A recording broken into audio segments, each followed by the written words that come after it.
বিধানসভাত টেবুল ঢকিয়াই প্ৰতিষ্ঠা কৰক, বিধানসভাত বিধেয়ক পাছ কৰক, ইংলে পথাৰলৈ বিধানসভাখন উঠাই আনক, ইয়াত সকলো দলীয় বিৰোধী সকলো বিধায়ক প্ৰতিনিধি আহি ক্ষেত্ৰ অধ্যয়ন কৰক যে তেওঁলোকৰ হাতত সঁচাকৈ ৰাজনৈতিক হতিয়াৰ আছে নে নাই, তেওঁলোক চিলিং সাৰপ্লাছৰ মাটি হয়নে নহয়, এইটো হাতীখুলি চাহ বাগিচাৰ সেইসকল শ্ৰমিকৰ কাৰণে আবণ্টিত ভূমি হয়নে নহয়, এই আবণ্টিত ভূমিৰ ওপৰত তেওঁলোকে কাজিৰঙাৰ তিনিটা বৈশিষ্ট্য বৰ্তাই ৰাখি আজিলৈকে কাম কৰি আহিছে। এইটো গুৰুত্বপূৰ্ণ কথা। কাজিৰঙাৰ এটা নিজস্ব বৈশিষ্ট্য আছে, হাতী, মাটি আৰু জাতি, সেই তিনিটা সহৱস্থানৰ নীতিৰ আধাৰত কাজিৰঙাখন অৱস্থিত। কাজিৰঙা বৈশিষ্ট্যপূৰ্ণ, কাজিৰঙাক লৈ গৰ্ব কৰোঁ। হাতী জীয়াই নাথাকিলে কাজিৰঙা কেনেকৈ জীয়াই থাকিব?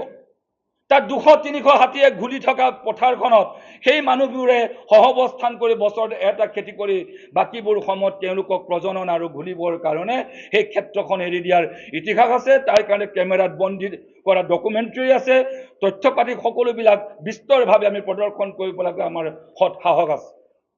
আমি তথ্য নোহোৱাকৈ অধ্যয়ন নকৰাকৈ আমি কোনোদিন কথা কোৱা নাই। আপোনালোকে জানে যে জীপাল কৃষক শ্ৰমিক সংঘই প্ৰথমবাৰৰ বাবে যেতিয়া ইংলে পথাৰৰ ওপৰত এটা ষ্টেটমেণ্ট দিছিলোঁ, ইণ্টাৰনেশ্যনেল এটা মংবে যিটোৰ নৱৰণ গুহৰ ষ্টেটমেণ্ট লৈছিলে, তাত আমি এই তথ্য তিনিটাক আমি দাঙি ধৰিছিলোঁ। কাজিৰঙা জীয়াই থাকিবৰ কাৰণে হাতী থাকিবই লাগিব, হাতীৰ লগত এই মানুহবোৰ থাকিব লাগিব, আৰু মাটিৰ লগত মাটিবোৰ থাকিব, লগতে এই জাতি কৃষ্টি সংস্কৃতিবিলাক অটুট ৰাখিব লাগিব। সেই সহৱস্থানৰ নীতিৰ আধাৰত কাজিৰঙাৰ বৈশিষ্ট্যপূৰ্ণ।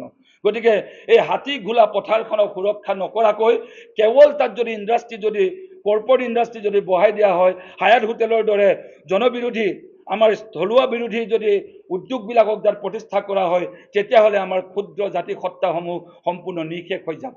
কেৱল বাচন ধোৱা পৰ্যটকৰ বাবে বাচন ধোৱা কেৱল শ্ৰমিকলৈ ৰূপান্তৰ হ'ম আমি স্থানীয়। সেই প্ৰশ্নটোৰ ওপৰত ষ্টেটমেণ্টটো NGT-য়ে স্বমত গোচৰত সেই ষ্টেটমেণ্টটোকে তেওঁলোকে লিপিবদ্ধ কৰিছিল, আৰু সেইটো মতে NGT-য়ে গোচৰটো সুপ্ৰিম কোৰ্টৰ টেবুলত এতিয়াও আছে। গতিকে আমি ইংলে পথাৰক আমি খুব নিৰীক্ষণ কৰিছোঁ সূক্ষ্মভাৱে আৰম্ভণিৰ পৰা, আৰু এতিয়া পদ্ধতিগতভাৱে এটা ছিষ্টেমেটিক ৱেত এটা ইয়াৰে থলুৱা সংগঠন এটাই কাজিৰঙা ভূমি আৰু মানৱ অধিকাৰ দাবী সমিতিয়ে কাম কৰি আছে। আমি এনেকুৱা ধৰণৰ সংগঠন, আমি ভোট খেলা সংগঠন নহয়, আমি নেতাৰ নামত নেতা হ'ব খোজা আমি সংগঠন নহয়, আৰু ভোটৰ লালসাত আমি লাও চিকুটি বুঢ়া কৰি আন্দোলন কৰি থকা সংগঠন নহয়। এটা জাতীয় এটা সংগঠনে, থলুৱা সংগঠনে মাত মাতি আছে, তেওঁলোকে আবেদন নিবেদন কৰিছে, থলুৱা মানুহবিলাকে বিভিন্ন সময়ত দাবী দাবা কৰি আহিছে, স্মাৰক পত্ৰ দিছে, পুলিচ প্ৰশাসন মানে ইয়াত স্থানীয় প্ৰশাসনে তেওঁলোকৰ কথা শুনিব খোজা নাই। এই কেৰেক্টাৰটো ক'ৰ পৰা আহিছে? সেই ফেচিজিমটো গোলাঘাট জিলাত এইটো সহ্য নহয়। সেই কেৰেক্টাৰ আমি কোনোদিন সহ্য কৰা নাই, আৰু ইয়াৰ স্থিতাৱস্থা আমাৰ বাহাল ৰাখিছোঁ, আৰু এই নীতিৰ বিৰুদ্ধে সদায় আমি সষ্টম হৈ আছোঁ। নাই, এইটোৱে যে ইংলে পথাৰৰ সেই জনবসতিপূৰ্ণ অঞ্চলটোৰ তেওঁলোকৰ কৃষিভূমিক কেতিয়াও, আৰু হাতী ঘূলি পথাৰটো সুৰক্ষিত থাকিব লাগিব, আৰু তেওঁলোকৰ কৃষিভূমিটো সুৰক্ষিত থাকিব লাগিব, আৰু সেই মানুহখিনি আবণ্টিত ভূমিৰ ওপৰত কোনো কাৰণত ইয়াত কৰ্পৰেটৰ কোনো ধৰণৰ হোটেল ইয়াত বহুৱাব নালাগে। আৰু যদি চৰকাৰৰ এটা নিয়ম আছে, ম্যাদী পট্টা হ'লেও চৰকাৰে বিচাৰিলে মাটি দিব লাগিব, এটা নিয়ম আছে। কিন্তু যদি নিছে কোনটো নীতিৰ আধাৰত মাটি অধিগ্ৰহণ কৰিছে? আপোনালোকক এটা তথ্য মই প্ৰদৰ্শন কৰিবলৈ মই ভাল পাম। খুব লজ্জানত হৈছোঁ।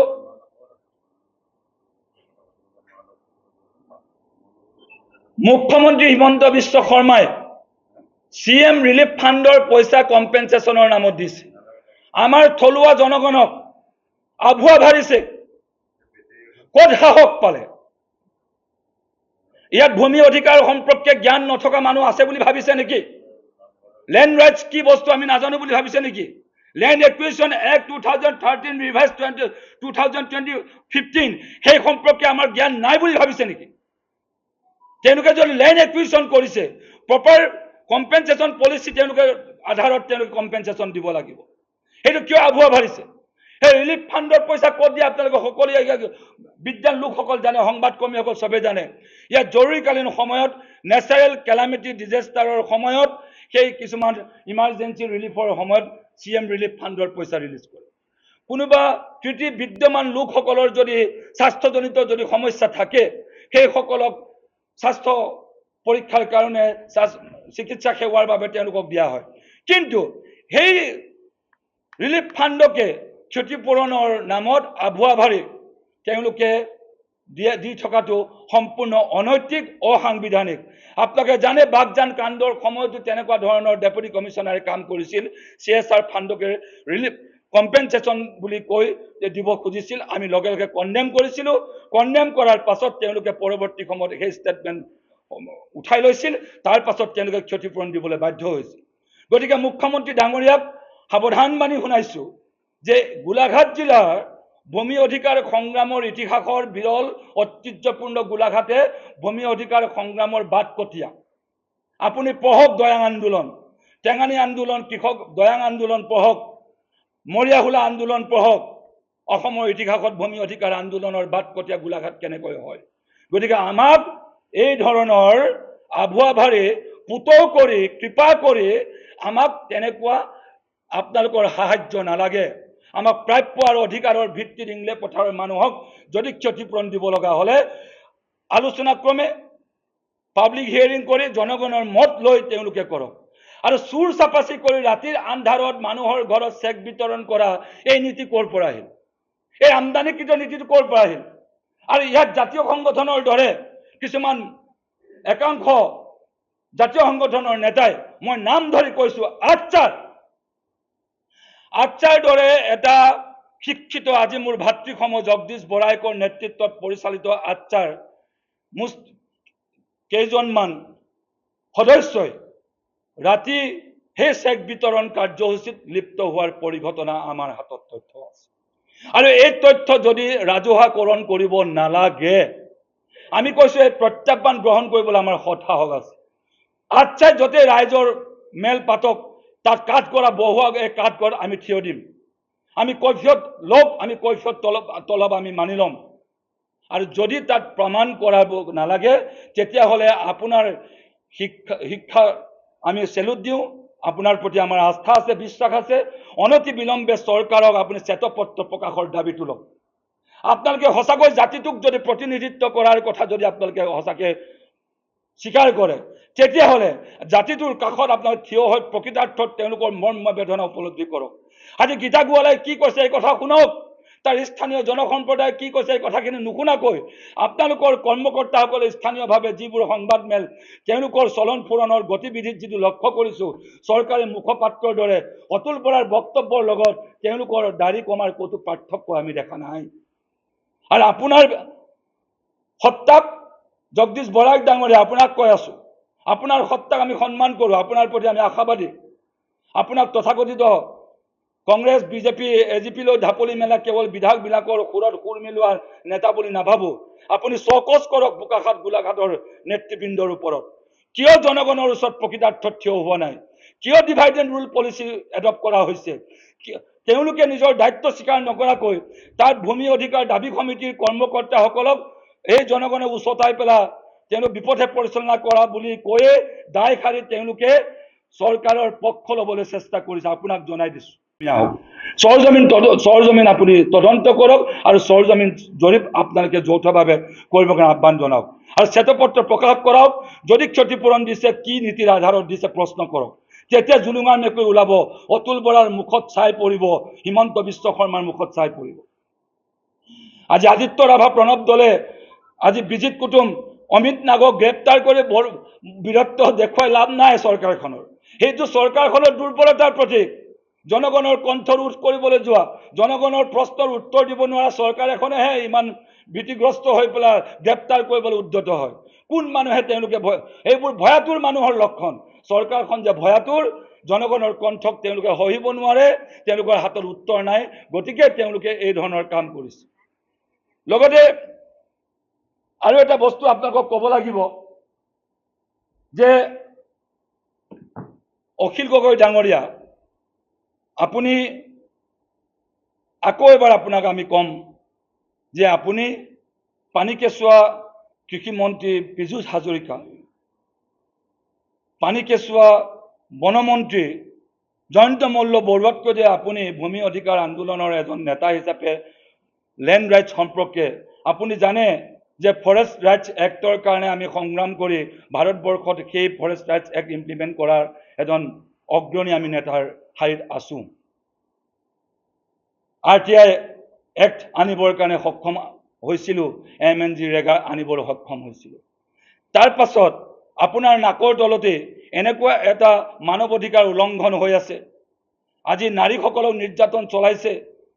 আজি আমাৰ মানুহখিনি ভূমি অধিকাৰ খৰ্ব কৰিছে কাজিৰঙাতে, আৰু তাতে আপুনি এটা পাৰিজাত ভৱন, আপুনি নন্দন কানন আপুনি অৰ্কিড উদ্যানৰ যোগেদি স্থাপন কৰিছে। তাত আপুনি নাও খেলা খেলে, নৌকা বিহাৰ কৰে, তাত আমাৰ আপত্তি নাই।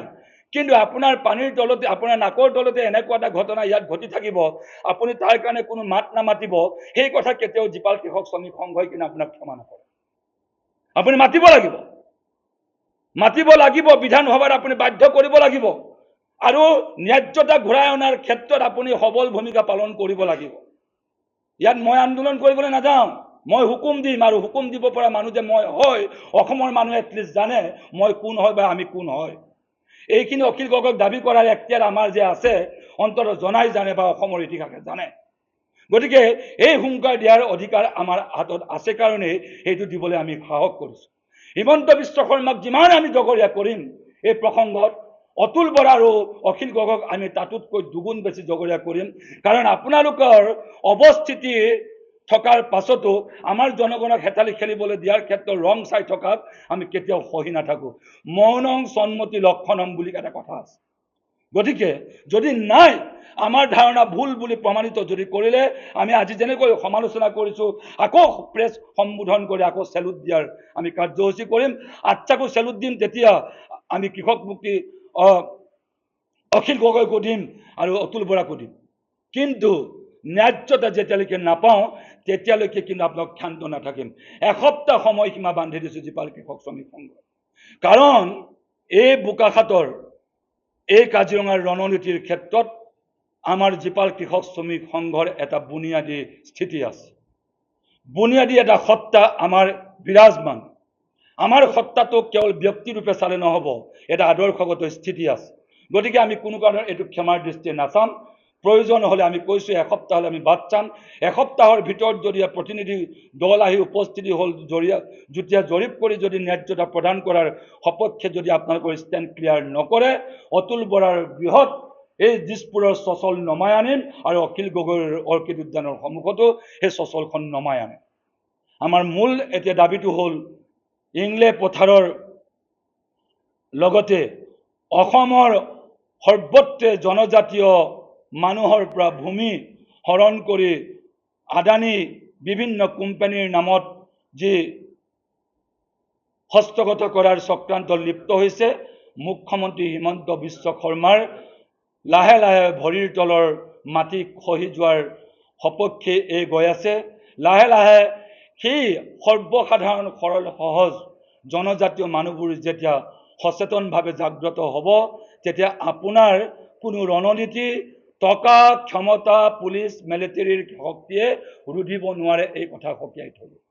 সেইকাৰণে আমি কৈছোঁ আদিত্য ৰাভা, প্ৰণৱ দলে, বিজিত কুতুম আৰু অমিত নাগক বিনা চৰ্তে মুকলি কৰাৰ কাৰণে আমি জীপাল কৃষক শ্ৰমিক সংঘই দাবী উত্থাপন কৰিছোঁ। এইকাৰণে মুখ্যমন্ত্ৰী হিমন্ত বিশ্ব শৰ্মাক আজি প্ৰেছ মিটত মই দায়বদ্ধ কৰি কথা ক'ব খোজা নাই। তেওঁৰ ইতিমধ্যে মেৰুদণ্ড ইতিমধ্যে নাইকিয়া হোৱা এটা কৰ্পৰেটৰ বহতীয়া মুখ্যমন্ত্ৰীলৈ ৰূপান্তৰ হৈছে। গতিকে তেওঁৰ পৰা আমি ন্যায় আশা কৰাটো আচলতে আমি পাহাৰৰ পৰা কাছকণী বিচৰাৰ দৰে এটা ঘটনা। গতিকে আমি এটা ফেচিষ্টৰ পৰা, সাম্ৰাজ্যবাদৰ পোষকতা কৰা এজন মুখ্যমন্ত্ৰীৰ পৰা, সাম্প্ৰদায়িকতাবাদৰ বিদ্বেষেৰে জৰ্জৰিত এটা ৰোগত আক্ৰান্ত মুখ্যমন্ত্ৰীৰ পৰা আমি ন্যায় বিচৰাটো আচলতে এইটো সপোন, এটা কল্পনাৰে ৰূপান্তৰ। সেয়েহে আমি কৈছোঁ যে ইতিমধ্যে এই চৰকাৰখন পতিত হৈছে, জনগণৰ দৃষ্টিৰ পৰা সম্পূৰ্ণভাৱে বিচলিত হৈছে, সম্পূৰ্ণভাৱে পতিত হৈছে। তেওঁলোকে কাৰিকৰী টেকনিকেলি ব্যৱস্থাপনাৰ দ্বাৰা 100 চিট মেণ্ডেট পালে বুলিয়ে যে জনগণৰ আস্থা অৰ্জন কৰিবলৈ সক্ষম হৈছে, সেই কথাটো চাইণ্টিফিকেলি প্ৰুফ নহয়। এইটোৱে প্ৰমাণ যে এইখন চৰকাৰ সম্পূৰ্ণৰূপে আদানী, আম্বানী, বাবা ৰামদেৱ, গডৰেজ কোম্পানী এনেকুৱা পুঁজিপতিসকলৰ বহতীয়ালৈ ৰূপান্তৰ হৈছে। অসমৰ থলুৱা ভূমি, থলুৱা সম্পদ, থলুৱা ইণ্ডাষ্ট্ৰী সকলোবিলাক কৃষিভূমি হস্তগত কৰি তেওঁলোকে পানীৰ মূল্যত, পানীৰ দৰৰ 1 টকা মূল্যত এবিঘা মাটি দিবলৈ কুণ্ঠাবোধ নকৰে এটা ফেচিষ্ট চৰকাৰৰ পৰা আমি আশা কৰি প্ৰেছ মিট সম্বোধন কৰা নাই। আজিৰ সম্বোধন কৰিছোঁ দুটা কাৰকক আমি উন্মোচিত কৰিবৰ কাৰণে। আমি কৈছোঁ যে ধনতাৰ টকা পইচা খৰচ কৰি সচলৰ আন্দোলন কৰি আমি দৃষ্টি আকৰ্ষণ কৰিবলৈ আমি ইমান মূৰ্খ আৰু ইমান ইমেচিয়ৰ সংগঠন নহয়। জনগণৰ টকা খৰচ কৰি আমি গুৱাহাটীলৈ গৈ তাত যাত্ৰা কৰি আজি ডিজিটেলৰ যুগত আমি এই আন্দোলন কেনেকৈ কৰিব লাগে, ইয়াতে মাৰিলে টিপা গড়গাঁও পাবগৈ সিপাৰ এই কৌশল অন্তত জনা আমি এটা পৰিপক্ক আন্দোলনকাৰী হয়। বিধানসভাৰ দুটা শক্তিশালী কোণ বোকাখাতত অৱস্থিত। এগৰাকী অতুল বৰা স্থানীয় বিধায়ক, আন এগৰাকী বিৰোধী দলৰ ৰাইজৰ দলৰ সভাপতি অখিল গগৈ, যিগৰাকী ব্যক্তিয়ে টেঙানী দয়াঙৰ পাছতে কাজিৰঙাৰ ভূমি অধিকাৰ আন্দোলনক কেন্দ্ৰ কৰি ৰাজনৈতিক পৰিস্থিতি লাভ কৰা এজন অগ্ৰণী নেতা অসমৰ। আৰু মূলত তেওঁ আজি কালি মন্ত্ৰিত্ব বৰণ কৰা পীযুষ হাজৰিকাৰ কৃষিমন্ত্ৰী হৈছে, বনমন্ত্ৰী জয়ন্ত মল্ল বৰুৱা হৈছে, তেওঁলোক পানী কেঁচুৱা মন্ত্ৰী বুলি মই কৈছোঁ। তাতোতকৈ বহু বেছি দক্ষ ভূমি অধিকাৰ আন্দোলনৰ দক্ষ এজন নেতৃত্ব অখিল গগৈ। সেই কথা আমি অকপতে স্বীকাৰ কৰোঁ। তাৰ পাছতো তেওঁৰ নাকৰ তলতে কাজিৰঙাত তেওঁৰ অৰ্কিড উদ্যানৰ যেতিয়াই বিভিন্ন সময়ত চৰকাৰৰ আক্ৰমণৰ বলি হৈছে, তেতিয়া আমি জীপাল কৃষক শ্ৰমিক সংঘই সেই অৰ্কিড উদ্যানক জাতীয় সম্পদ হিচাপে আমি স্বীকৃতি দি তেওঁলোকক আমি ডিফেন্স খেলিবৰ কাৰণে, নিৰাপত্তাৰ কাৰণে, আমি জাতীয় সম্পদৰ সুৰক্ষাৰ কাৰণে মাত মাতি আহিছোঁ। আমি কোনোদিন অকলশৰীয়া কৰা নাই। কিন্তু তেওঁ সেই অৰ্কিড উদ্যানত আজিকালি দেখা পাওঁ যে ৰাজনৈতিক সভা সমিতিও তাত অনুষ্ঠিত হয়। তাত অধিৱেশন পাতে ৰাইজৰ দলৰ, তাত কৃষক মুক্তি সংগঠনৰো অধিৱেশন বিভিন্ন কৰ্ণধাৰ সমিতি উদযাপন কৰা আমি পেপাৰ কাগজ আমি বা সামাজিক মাধ্যমত আমি লাভ কৰোঁ। তেতিয়াহ'লে আমি কৈছোঁ যে আমি বিধানসভাত গৈ আন্দোলন কিয় কৰিব লাগে? আমি চচলখন, দিছপুৰৰ চচলখন আমি বোকাখাতলৈ নমাই আনো। অতুল বৰাৰ বাসগৃহ আমি ঘেৰাও কৰি ৰাখোঁ, ইয়াতে আনো, চচলখন ইয়াতে বহাই দিওঁ। অখিল গগৈৰ অৰ্কিড উদ্যানৰ সন্মুখত চচলখন বহাই দিওঁ। তেওঁৰ নাকৰ তলতে ইয়াত ভূমি অধিকাৰ খৰ্ব হৈছে, থলুৱা আদিবাসী লোকৰ ভূমি অধিকাৰ খৰ্ব হৈছে। আজি চিলিং চাৰপ্লাছৰ মাটি যি সময়ত 71 চনতে তেওঁলোকক আজি আবণ্টন দিয়া, সেই ৰায়তী খতিয়ান থকা সেইসকল চাহ বনোৱাসকলৰ, আদিবাসী লোকসকলৰ অধিকাৰ খৰ্ব কৰিছে, তেওঁ গম নাপায়। তেওঁ কি ইয়াত অৰ্কিড উদ্যান পাতি ইয়াত ব্যৱসায় কৰিবলৈ কি আমি কাজিৰঙাত এনেকৈ দি থম? কিয় তেনেকৈ ভাবিছে? জীপাল কৃষক শ্ৰমিক সংঘই মুখ্যমন্ত্ৰী হিমন্ত বিশ্ব শৰ্মাক যিদৰে ক্ষমা নকৰে, সেইদৰে আমি অতুল বৰাকো ক্ষমা নকৰিম আৰু অখিল গগৈকো আমি দায়বদ্ধ কৰি ক্ষমা নকৰিম। দস্তুৰ মত তেওঁলোকে বিধানসভাত পদ্ধতিগতভাৱে, নীতিনিষ্ঠভাৱে কেৱল মুক্তিৰ দাবী কামনা কৰিব নালাগে, জেলত থাকক। প্ৰণৱ দলে জেলত থকাটো ডাঙৰ কথা নহয়, তেওঁ আন্দোলনকাৰী হিচাপে জেলত থকাটো এইটো হৈছে আন্দোলনকাৰীৰ এটা পৰম্পৰা। এইটো তেওঁ এখন চাৰ্টিফিকেট লাভ কৰিছে, তেওঁ জনগণৰ পক্ষত আছে। কিন্তু সেই কথাটো কিয় তেওঁলোকে যুক্তিযুক্ততাৰে খণ্ডন কৰা নাই যে তেওঁলোকক বিনা চৰ্তে মুক্তি দিয়াৰ লগতে আদিবাসী লোকসকলৰ ভূমি আবণ্টনৰ প্ৰশ্নটোত যাতে কোনো হায়াত কোম্পানীৰ কৰ্পৰেটৰ নামত এই কৃষিভূমিক হস্তান্তৰ কৰা কামটোত হিমন্ত বিশ্ব শৰ্মাক বাধাগ্ৰস্ত কৰিবৰ কাৰণে তেওঁলোক কিয় আজি উঠি পৰি লগা নাই? ইয়াত আমাৰ মানুহৰ ওপৰত নিৰ্যাতন চলাইছে কি? লক্ষ্মী উৰাণ হবলৈ এৰি দিয়া হৈছে নেকি গীতা গোৱালাক? অতুল বৰাক মই প্ৰশ্ন কৰিছোঁ। এইজন অতুল বৰাই বিধায়ক হৈছে আমাৰ বোকাখাতৰ, আৰু তেওঁৰ ৰাজত্বকালত আমাৰ জনগণৰ ওপৰত ইয়াত মেলা চিকাৰ কৰি পুলিচৰ নিৰ্যাতন, সামৰিক নিৰ্যাতন চলাই থাকিব আৰু আমি মনে মনে চাই থাকিম নাভাবিব। বোকাখাত এৰিব লাগিব।